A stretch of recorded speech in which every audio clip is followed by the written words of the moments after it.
Step away from the vehicle. On the ground, now. Hands where I can see them. Officer, this is my car. I'm not resisting. Tell me why you're pointing a weapon at me. You fit the description. Don't test me. Get down or you will be tased. I served this country for 30 years. Officer Kyle Reed had been patrolling the streets of Tampa for 6 years when he made the decision that would implode his career and cost the taxpayers of Florida $4.8 million. He was 29 years old, possessing a badge, a gun, and a terrifying surplus of confidence that far outweighed his actual competence. On a bright, humid Saturday morning amidst the hiss of power washers and the smell of carnauba wax, Reed received a dispatch call about a felony in progress. He didn't know it yet, but the man he was speeding toward wasn't a criminal. He was Marcus Thorne, a 55-year-old retired Army colonel with a Silver Star and a patience that was about to be tested to its absolute breaking point. What Reed did next, ignoring protocol, dismissing the obvious truth, and treating a decorated veteran like a common street thug, would serve as a masterclass in how unchecked bias rots a police department from the inside out. Before we dive into the details of this catastrophic failure, where are you tuning in from? If you believe that those who serve our country deserve better than to be targeted in their own driveways, go ahead and hit that subscribe button. Your support helps us keep holding the system accountable. Pristine Bay Car Wash sits on a prime stretch of Kennedy Boulevard. It is the sort of establishment that caters to enthusiasts, men and women who treat their vehicles not as appliances, but as members of the family. It was 10:00 a.m. on a Saturday in October. The Florida sun was beating down, bouncing off chrome bumpers and freshly polished hoods. The bays were full of middle-aged professionals washing off the week's grime. In the far bay, furthest from the road, stood Marcus Thorne. Thorne was a man who carried himself with the quiet, upright gravity of someone who had spent 30 years commanding soldiers. At 55, he was fit, his hair graying at the temples, his movements precise and economical. He had retired from the U.S. Army 3 years prior, having served tours in the Gulf, Bosnia, and Afghanistan. Now his battles were fought in the boardroom of a logistics consulting firm, and his weekends were dedicated to his one true indulgence. A 1966 Shelby Cobra replica, painted a deep midnight blue with dual white racing stripes. Thorne wasn't just washing the car, he was communing with it. He had the hood popped open, the massive V8 engine exposed to the morning air. He was using a microfiber cloth and a small detailing wrench to tighten a bracket on the air filter housing that had been rattling during his morning drive. He was dressed in a plain white t-shirt, grease-stained cargo shorts, and old sneakers. He didn't look like a corporate consultant. He didn't look like a colonel. To the untrained, or perhaps the willfully ignorant eye, he was just a black man in a t-shirt tinkering with a car that looked like it cost more than a house. For 20 minutes, Thorne had been minding his own business, enjoying the mechanical simplicity of the engine. He spoke to no one. He didn't play loud music. He didn't look around nervously. He was completely absorbed in his task, unaware that 20 yards away behind the glass of the manager's office, he was being watched with growing suspicion. The narrative in his head was about horsepower and torque. The narrative being constructed in the office window was about theft and danger. And in a matter of minutes, those two narratives were going to collide with violent force. Brad Miller was 42 years old and had been managing Pristine Bay Car Wash for a decade. He was a man who prided himself on running a tight ship, a phrase he used often, usually to justify over-scrutinizing his employees or hovering over customers he deemed unusual. Miller viewed his car wash not just as a business, but as a sanctuary for his regular clientele, mostly white, mostly affluent, mostly driving German luxury sedans. He had a specific idea of what a classic car owner looked like. They looked like the guys at the auction shows on cable TV. They didn't look like Marcus Thorne. Miller had been watching Thorne for 10 minutes. He saw the hood up. He saw the tools. He saw a black man leaning deep into the engine bay of a vehicle that Miller estimated was worth 6 figures. In Miller's worldview, people like Thorne didn't own cars like that, and if they weren't owners, they had to be something else. Mechanics. Maybe. But why do repairs in a self-service wash bay? That didn't make sense. Miller's mind, lubricated by years of subtle prejudice, skipped over the obvious explanations and landed on a criminal one. He's stripping it, Miller muttered to himself, pacing behind the counter. He's stripping the parts right here in the bay. It was an absurd conclusion. The car wash was on a main boulevard filled with cameras and witnesses. But bias doesn't require logic. It only requires a target. Miller watched as Thorne unscrewed a bolt, wiped it down, and screwed it back in. To Miller, this wasn't maintenance. It was the beginning of a chop shop operation. He felt a surge of righteous indignation. He needed to protect his good customers from this element. He didn't walk out to ask Thorne if he needed help. He didn't ask if everything was okay. He picked up the phone and dialed 911. 911, what is your emergency? Yeah, this is Brad Miller, manager at Pristine Bay on Kennedy. I've got a situation here. There's a guy in one of my bays. He's taking apart a high-end sports car. I think he's stealing parts off it. The dispatcher paused. Is he threatening anyone? Is it his vehicle? I don't know if it's his vehicle, but it doesn't look like it, Miller said, his voice dropping to a conspiratorial whisper. He's got tools out. He's removing engine components. He's been here 20 minutes and hasn't washed a thing. He's just stripping it. It's a classic Shelby, very expensive. You need to get someone here before he runs off with the engine block. Can you describe the suspect? Black male, late 40s or 50s, white t-shirt. He looks rough. He's got a wrench in his hand. Is he acting aggressively? Miller hesitated, watching Thorne gently polish the chrome valve cover. He looks like he knows what he's doing, like he's done this before. He's dismantling the car, ma'am. I have customers getting nervous. That was a lie. The other customers were washing their cars, completely indifferent to Thorne. But Miller needed to escalate the urgency. He needed the police to validate his suspicion. He hung up the phone, feeling a grim satisfaction. He had done his part. Now he just had to wait for the law to do theirs. He had no idea he had just lit a fuse that would blow up his own livelihood. Officer Kyle Reed received the dispatch at 10:12 a.m. Suspect dismantling a vehicle. Possible grand theft in progress. Pristine Bay car wash. Subject is a black male armed with tools. Reed's eyes lit up. This was what he lived for. In his 6 years with the department, Reed had cultivated a reputation. To his drinking buddies, he was a hard charger. To his supervisors, he was a liability. He had accrued 9 formal complaints in 6 years. 6 of them involved excessive use of force. 3 involved allegations of racial profiling. He had been reprimanded, sent to sensitivity training seminars, which he mocked openly in the locker room, and placed on temporary desk duty twice. But he was still on the street. The union was strong. The paperwork was easily lost in the bureaucracy, and Reed was adept at writing reports that justified his aggression. Reed viewed himself not as a public servant, but as a warrior in enemy territory. He believed that hesitation got you killed, and that dominance was the only language the street understood.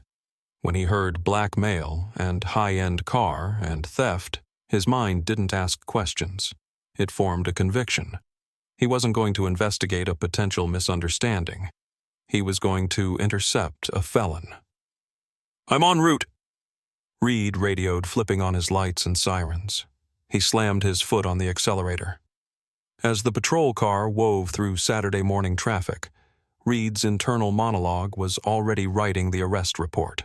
He visualized the suspect, young, sagging pants, defiant. He anticipated the foot chase. He anticipated the fight. He tapped his steering wheel, adrenaline flooding his system. He didn't consider checking the license plate first. He didn't consider observing the suspect from a distance. The dispatcher had said theft, and Reed was the hammer looking for a nail.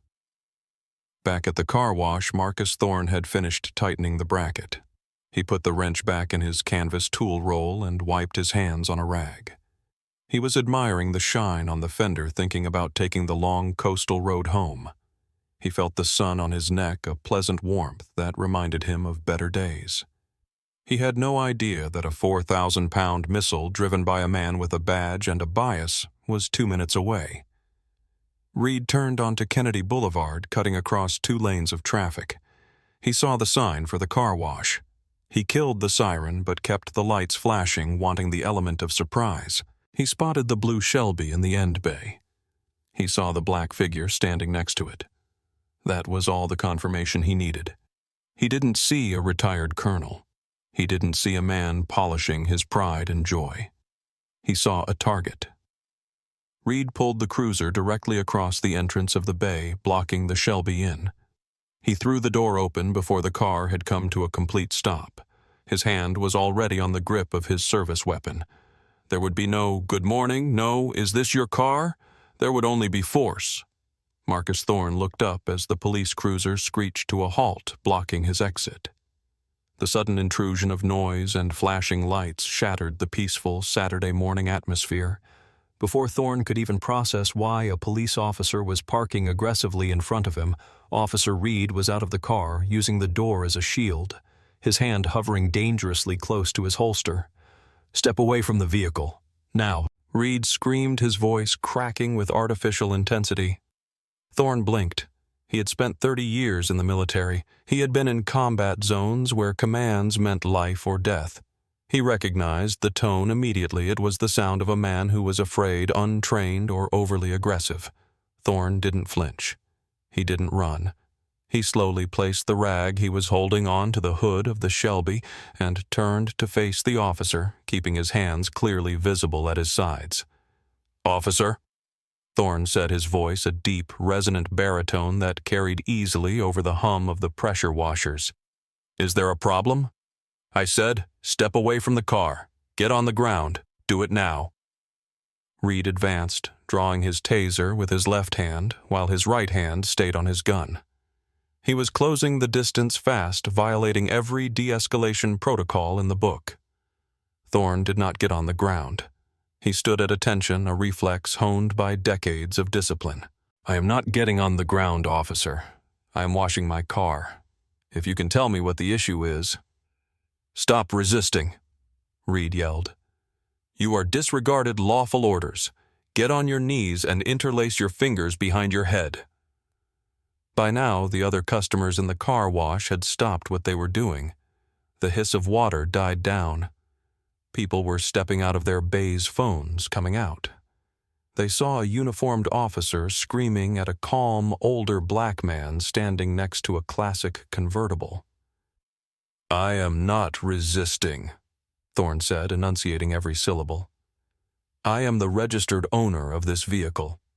My identification is in my wallet, which is in my back pocket. I am going to reach for it slowly." "Don't you move." Reed aimed the taser directly at Thorne's chest. "I don't care who you say you are. We have a report of a vehicle being stripped. You fit the description. Now get on the ground or you're going to ride the lightning." Thorne felt a cold knot of anger tighten in his stomach, but he kept his face impassive. He knew that any sudden movement, any display of temper would give this hyper-aggressive child the excuse he was looking for. "Officer, look at the car. Does it look like it's being stripped? I'm polishing the engine. Use your eyes." Reed wasn't using his eyes. He was using his adrenaline. He saw Thorne's refusal to kneel not as a reasonable objection from an innocent man, but as a challenge to his authority. Reed holstered the taser and drew his firearm, pointing it at the ground but ready to raise it.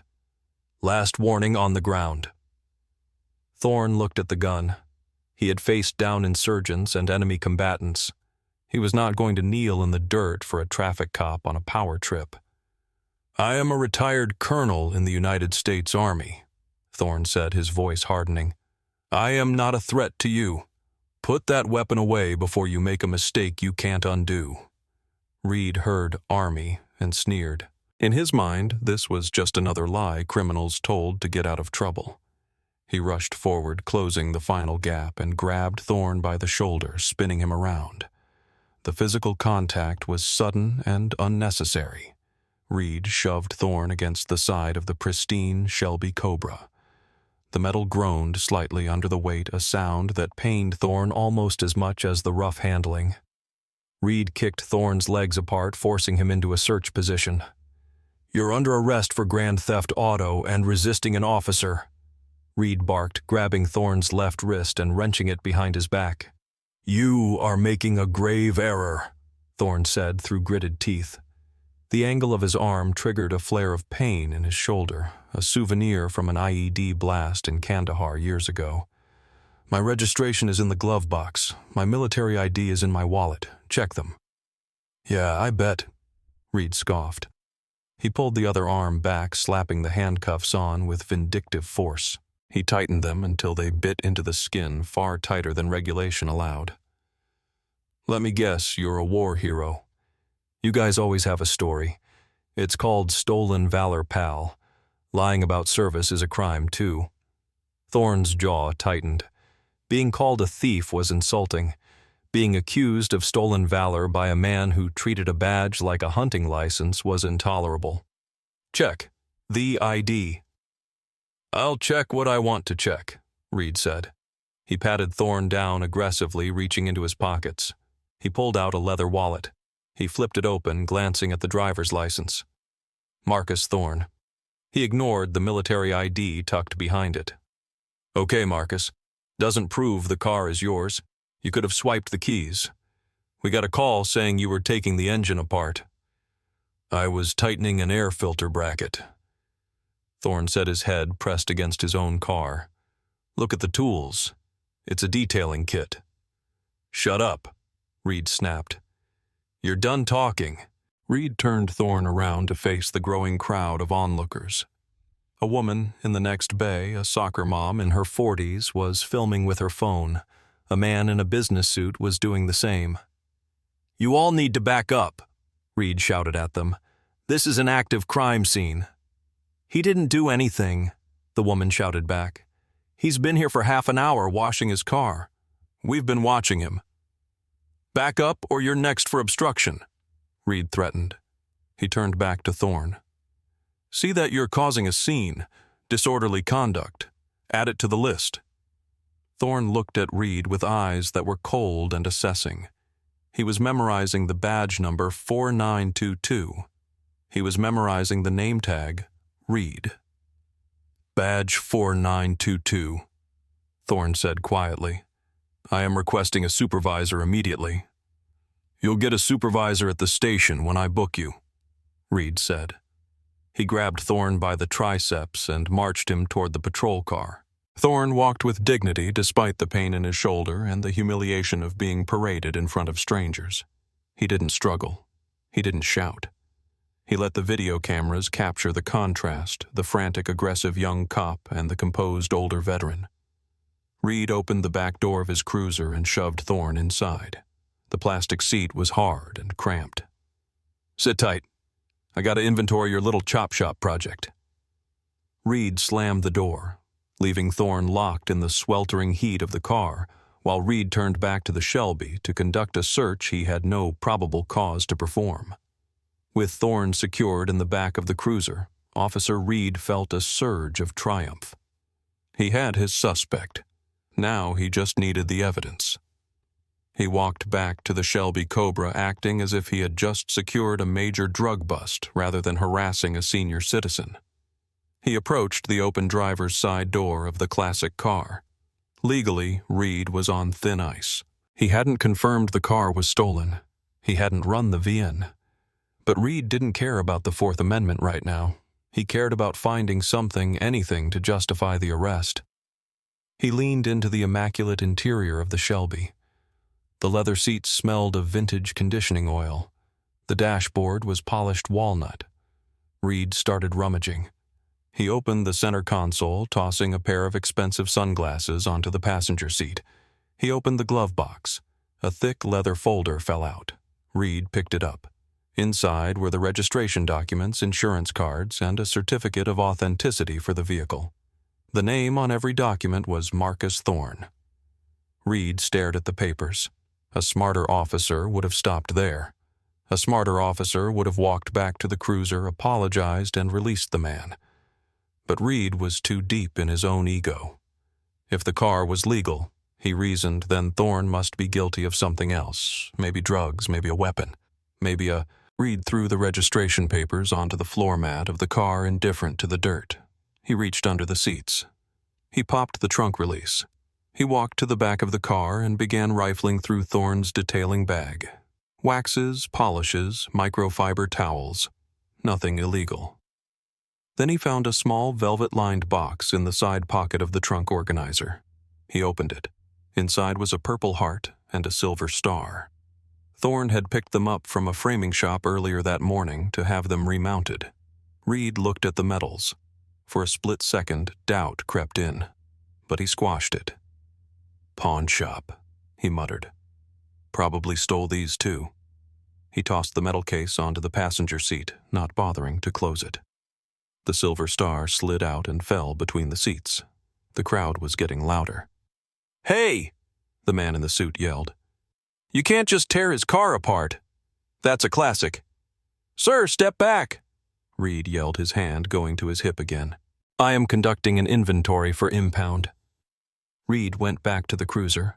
He climbed into the driver's seat, glancing at Thorne in the rearview mirror. "Found your little props in the trunk," Reed sneered. "Stolen military medals. That's a federal offense, buddy. You're looking at hard time." Thorne met Reed's eyes in the mirror. His expression hadn't changed, but his voice was like ice. "You threw my service medals on the seat. You desecrated my property." "Property you stole," Reed corrected. "Officer," Thorne said, "every second you continue this charade adds another 0 to the lawsuit I'm going to file against you. I suggest you call your sergeant." "I don't take orders from perps," Reed said. He put the car in drive and peeled out of the car wash parking lot, leaving the Shelby Cobra abandoned with its doors open and hood up, vulnerable to the elements. Reed was smiling.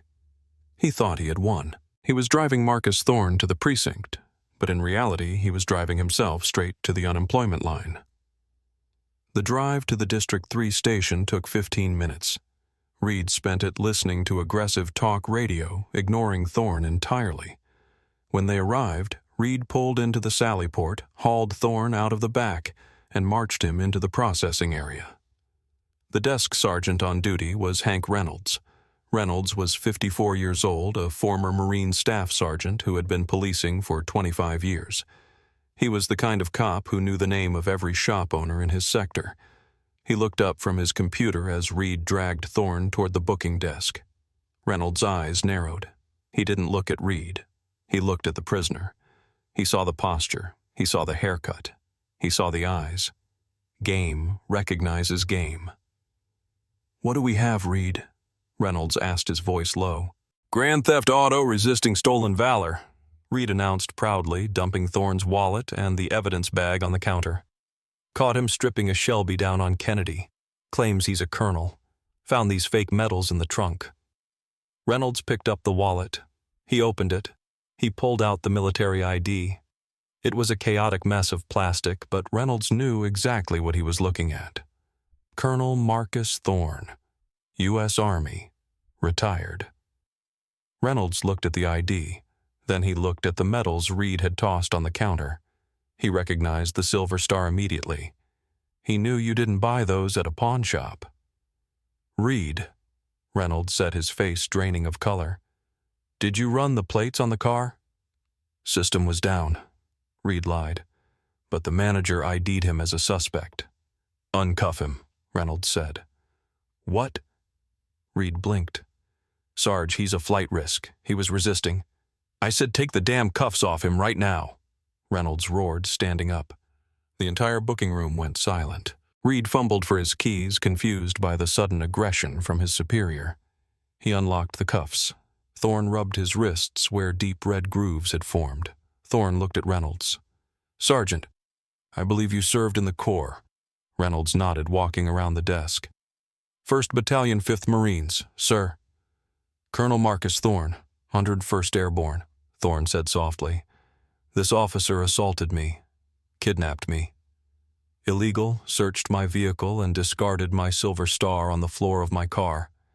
He refused to verify my identity multiple times. Reynolds turned to Reed. The look on the sergeant's face was one of pure, unadulterated disgust. You arrested a colonel. You arrested a colonel for washing his own car. He fit the description, Reed stammered. The manager said, I don't give a damn what the manager said. Reynolds slammed his hand on the desk. You have a computer in your car. You have a brain in your head. Did you even look at his registration? It looked fake. Reed whispered the reality of the situation, finally piercing his arrogance. Sir. Reynolds turned to Thorne. I am going to drive you back to your vehicle personally. I am going to ensure it is secured. And, on behalf of this department, I am apologizing. This is not who we are. I appreciate that, Sergeant, Thorne said.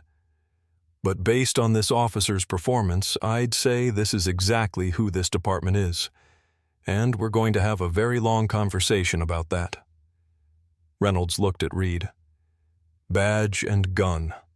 Now, go wait in the captain's office. You're done for the day. Maybe forever. The fallout was swift, public, and absolutely devastating. The video footage from the car wash hit the internet 3 hours later. It showed everything: Thorne's calm compliance, Reed's unhinged aggression, the rough handling of an older man, and the subsequent abandonment of a classic car with its doors open. The narrative Reed tried to spin of a dangerous suspect resisting arrest disintegrated instantly against the 4K video evidence. The stolen valor accusation was the nail in the coffin. Veterans groups across the country erupted in outrage. The idea of a 29-year-old cop sneering at a Silver Star recipient ignited a firestorm of public pressure that the Tampa Police Department could not withstand. Kyle Reed was placed on administrative leave that afternoon, following an internal affairs investigation that reviewed the Bodycam footage, which confirmed Reed had lied about Thorne resisting and had used profanity and insults throughout the encounter.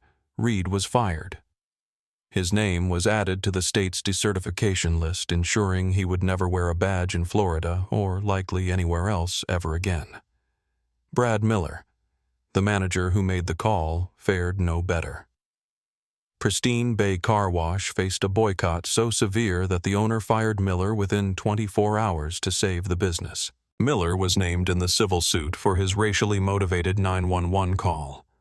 He issued a tearful apology on local news, but the internet is forever and his reputation was destroyed. The lawsuit brought by Marcus Thorne against the city was settled in record time. The dashcam audio where Reed mocked the medals and the bodycam footage of the illegal search left the city attorneys with no defense. They settled for $4.8 million. Thorne donated a significant portion of it to legal defense funds for veterans who had been victims of police misconduct. But money doesn't erase memory. Marcus Thorne still drives his Shelby Cobra. But now, when he goes to the car wash, he doesn't relax. He checks his mirrors. He keeps his hands where they can be seen. He doesn't lose himself in the mechanics of the engine anymore. A piece of his piece was stolen that Saturday, taken by a man who saw a skin color and assumed a crime. It is a tragedy that in America, a lifetime of service, a chest full of medals, and the rank of colonel are not enough to protect a black man from the assumptions of a mediocre man with a badge. Marcus Thorne did everything right. He fought for his country. He obeyed the law. He remained calm. And he still ended up in handcuffs. If a colonel can't wash his car in peace, who can? What do you think needs to change to stop officers like Kyle Reed from ever getting a badge in the first place? And should managers like Brad Miller face criminal charges for making biased 911 calls? Let us know in the comments below. That's all for today. Stay safe, look out for one another, and we'll see you in the next video.